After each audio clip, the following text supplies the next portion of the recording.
Viva Voz, com Vera Magalhães.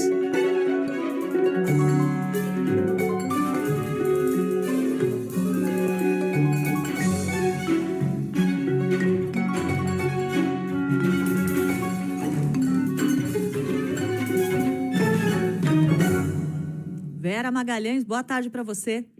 Oi, boa tarde, Cássia, Nadédia, ouvintes, também quem nos assiste. Boa tarde. Ô Vera, passado o carnaval, parece que o ano começa e aparentemente a campanha eleitoral também, né?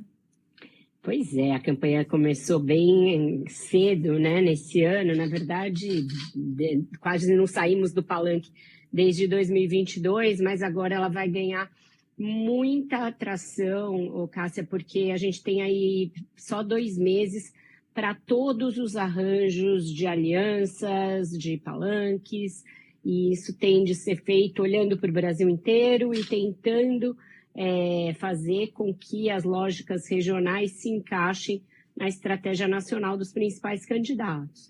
A gente viu nesses últimos dias de carnaval uma celeuma enorme por conta do desfile da Acadêmicos de Niterói, que retratou o presidente Lula e desagradou a direita, tanto porque ela considerou que houve campanha antecipada, quanto porque evangélicos e conservadores se sentiram ofendidos pelo conteúdo do desfile.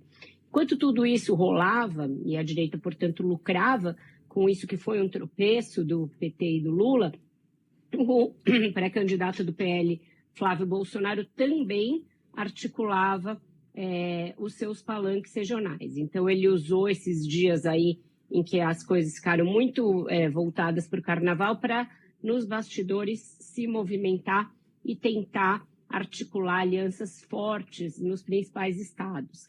Tem aí uma articulação em Minas para que o governador Romeu Zema seja seu vice, né, seja vice do Flávio Bolsonaro. Isso é uma ideia que surgiu lá atrás, mas que ganhou força nos últimos dias. E ela viria acompanhada de um gesto do PL em relação ao grupo do Zema. Então, se o Zema aceitasse ser vice do Flávio Bolsonaro, receberia em troca o apoio do PL ao seu candidato à própria sucessão, que é o vice-governador Matheus Simões. Ele que era do Novo, assim como o Zema, mas migrou para o PSD do Gilberto Kassab. E o PSD, que tem 3 pré-candidatos à presidência, está no centro dessa movimentação da direita. Existe uma outra discussão, essa com menos fôlego, para que o próprio Gilberto Kassab seja o vice do Tarcísio numa nova chapa. O PSD já tem a vice aqui em São Paulo, mas não é o Kassab. Ele agora queria uma coisa sem intermediários, dele próprio ser o vice, porque isso implicaria a possibilidade de disputar o governo do estado no cargo em 2030, se o próprio Tarcísio renunciasse para disputar algum outro posto. E, por fim, a articulação também inclui o Paraná. Lá, o governador Ratinho Júnior não gostaria que o senador Sérgio Moro fosse candidato ao governo, porque isso dividiria o campo conservador, a direita, e poderia prejudicar a candidatura do seu próprio candidato. Então, uma discussão para tirar o Moro da disputa e facilitar o caminho do candidato do Ratinho também está nesse pacote premium aí que o Flávio Bolsonaro está articulando com os partidos do chamado Centrão. Vera, e já tem pesquisas captando o efeito do carnaval, né? Pois é, então, o Lula colheu um imenso desgaste e meio à toa, trocou de nada, como a gente falava mesmo antes do desfile, que era o mais provável que fosse acontecer, Nadédia.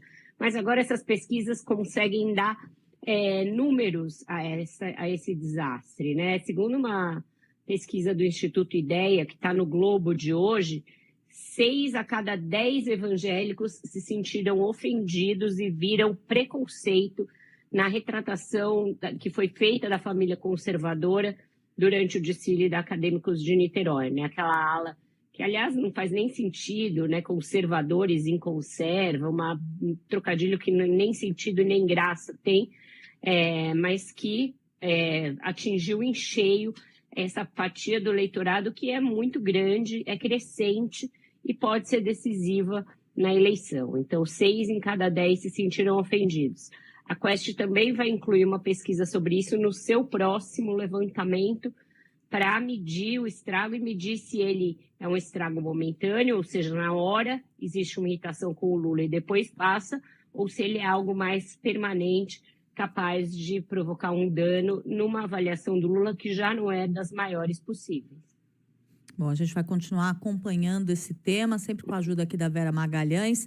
Vera, uma ótima tarde para você. Te ouvimos mais tarde no Ponto Final. Bom fim de semana. E na segunda-feira a gente está de volta aqui no CBN Brasil.